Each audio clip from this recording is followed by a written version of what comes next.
الذي هدانا لهذا وما كنا لنهتدي لولا أن هدانا الله أشهد أن لا إله إلا الله وحده لا شريك له وأشهد أن محمدا عبده ورسوله لا نبي بعده. Jemaah salat subuh yang dirahmati Allah Subhanahu wa taala. Pada pagi hari ini kita akan melanjutkan kembali tadabbur kita dari surat Al-Fatihah. Kira-kira 5 sampai 10 menit ke depan.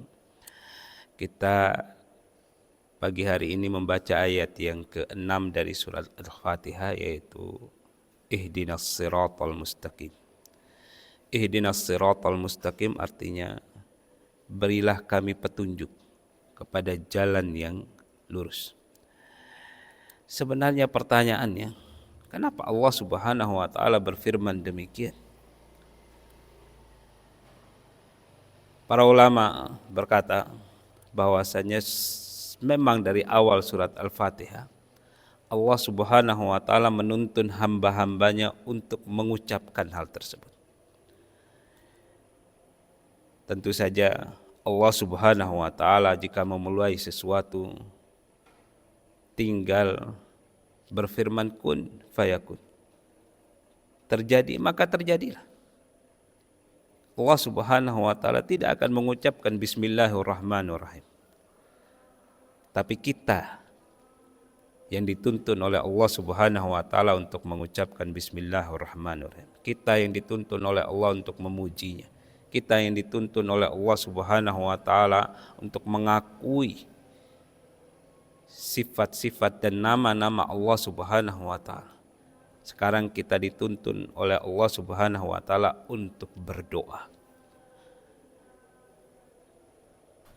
Kita juga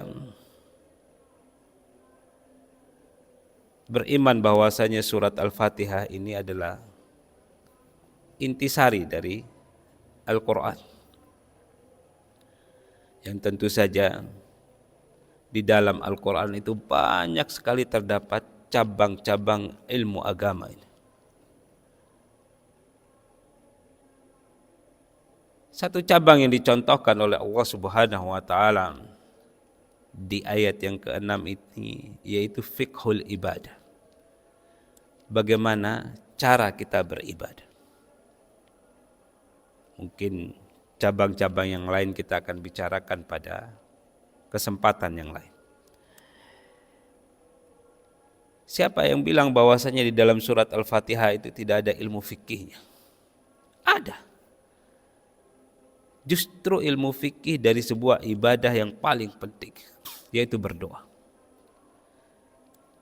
Doa sebagaimana sabda Rasulullah sallallahu alaihi wasallam, huwal ibadah. Doa itu intinya ibadah. Setiap ibadah yang kita lakukan itu isinya doa saja, harapan kepada Allah Subhanahu wa taala. Salat itu doa dan zikirnya banyak. Ibadah-ibadah yang lain juga kita berharap, paling tidak kita berharap pahala dari Allah Subhanahu wa taala, itu doa. Jadi orang kalau mau berdoa itu semestinya memang di awal itu sudah bertawassul dengan nama-nama Allah Subhanahu wa taala. Menyebutkan banyak nama-nama dan sifat-sifat Allah Subhanahu wa taala untuk mencari barokah dari nama-nama tersebut. Kemudian memuji Allah Subhanahu wa taala dengan nama-nama dan sifat-sifatnya. Kemudian mengakui bahwasanya Allah Subhanahu wa taala adalah penguasa alam semesta ini, penguasa akhirat. Kemudian juga mengakui akan keesaan Allah Subhanahu wa taala dalam masalah ibadah. Di sana kepada Allah lah kita menyembah dan kepada Allah lah kita memohon pertolongan. Nah, setelah semua puja-puji dan pengakuan itu, baru kemudian kita menyampaikan hajat kita kepada Allah Subhanahu wa taala. Semestinya demikian beribadah. Berdoa itu demikian. Fikihnya ada disebutkan dalam surat Al-Fatihah. Kemudian doa yang terpenting untuk kita semua adalah doa agar kita diberi hidayah oleh Allah Subhanahu wa taala dalam segala tindak tanduk kita di kehidupan dunia ini, supaya kita selamat sehingga mendapatkan akhirat. Ini doa yang paling penting. Hidayah itu berkaitan dengan urusan dunia dan urusan akhirat. Supaya lurus kita punya perbuatan baik yang berhubungan dengan dunia maupun yang berhubungan dengan akhirat. Baik muamalah maupun ibadah. Kita butuh hidayah dalam setiap perbuatan kita. Hidayah itu bapak-bapak jamaah sidang salat subuh yang dirahmati Allah Subhanahu wa taala ada dua jenis. Yang pertama namanya hidayatu al-irsyad wal bayan. Hidayah penjelasan dan petunjuk berupa teks. Yang kedua yaitu hidayatut taufik wa mailul qalb.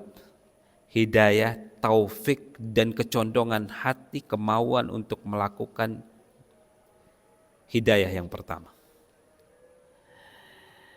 Ini dijelaskan oleh Allah Subhanahu wa taala ketika menyinggung nabinya Muhammad sallallahu alaihi wasallam. Allah Subhanahu wa taala berfirman, innaka latahdi ila siratim mustaqim. Sesungguhnya wahai Muhammad, engkau benar-benar dapat memberi petunjuk kepada jalan yang lurus. Maksudnya apa? Maksudnya menjelaskan jalan-jalan yang lurus itu. Di ayat yang lain Allah Subhanahu wa taala menafikan hidayah dari Rasulullah sallallahu alaihi wasallam. Innaka la tahdi man ahbabta. Wahai Muhammad, engkau tidak bisa memberi petunjuk kepada orang yang engkau cintai. Walakinnallaha yahdi may yasha. Tapi hanya Allah yang bisa memberi petunjuk siapa yang Dia kehendaki. Maksudnya petunjuk apa di sini? Maksudnya petunjuk berupa kecondongan hati.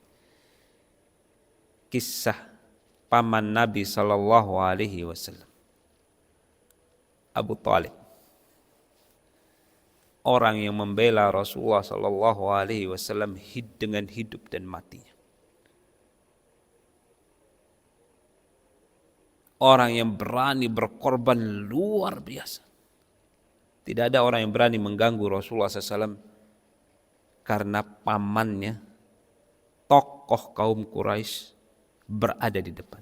Muslimkah dia? Tidak.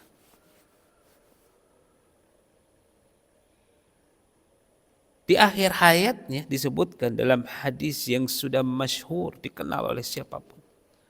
Di akhir hayatnya, ketika hendak meninggal dunia, Rasulullah sallallahu alaihi wasallam minta kepada beliau, "Ya ammi, qul, wahai pamanku, katakan kalimat la ilaha illallah.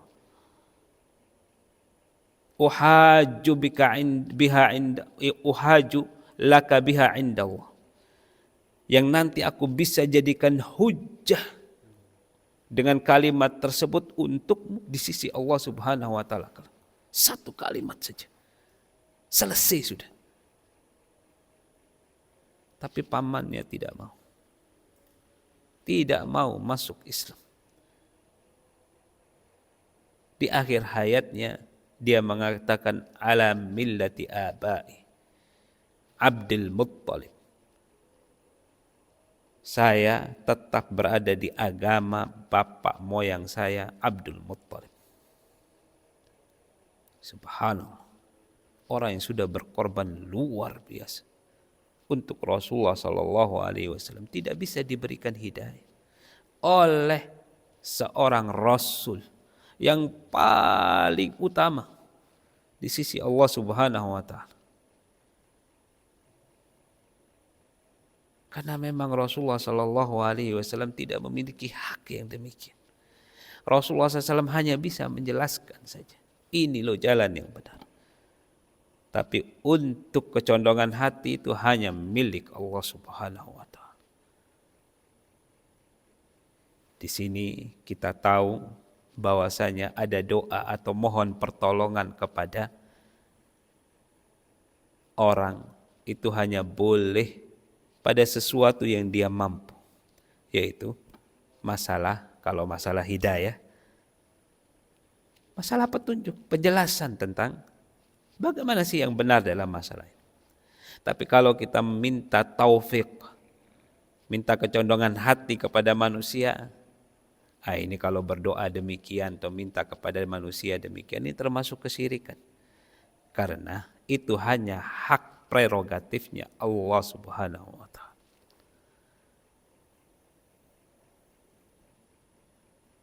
Mahal hidayah itu.